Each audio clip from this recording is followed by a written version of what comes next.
I'm going to briefly review the tenets of culturally responsive research, and I hope that you have already seen the related course, or if not, do review the related course on the introduction to culturally responsive research.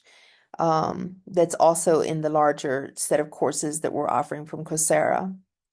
So the tenets that I'm forwarding, that I assume people can add to from their own experiences and their own discipline, include one another in research. Research has often been the act of researching the other in a way that others them, and I'm suggesting we reframe that and create one another, a relational type of research that has a deep level of respect for those we research.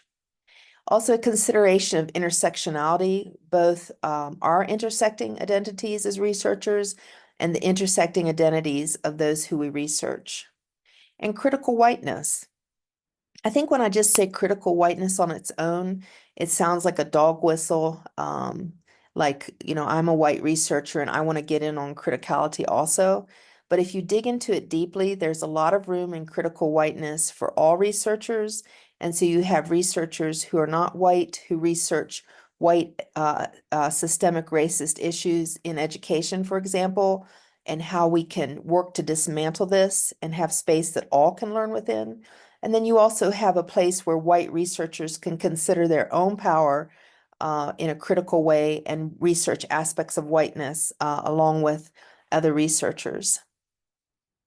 Another tenet is story as sacred.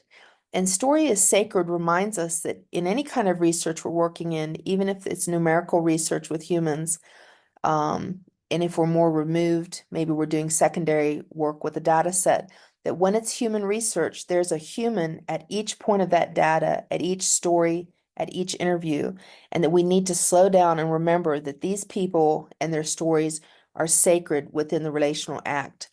People have a need to narrate the world and their understandings of the world, and it's a way we also learn about and make sense of the world.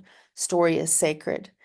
And then commitment is a commitment to all of the tenets and to always becoming. So we're committed to understanding, as we'll see more in humility, that we're in the position as a learner, as a researcher. The very act of researching is the space of a learner. It is not the space of an expert. And so we need to remember that and have a commitment to considering all of the tenets of culturally responsive research.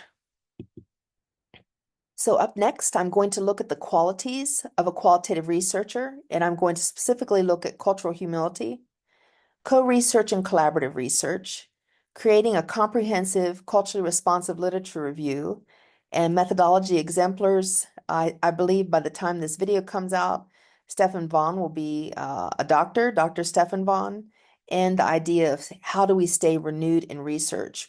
When we work in difficult areas like culturally responsive research, particularly if we have any of our intersecting identities are ones that tend to be marginalized or more vulnerable, this can be a really depleting area. So it's important to always be considering how do we stay renewed in research.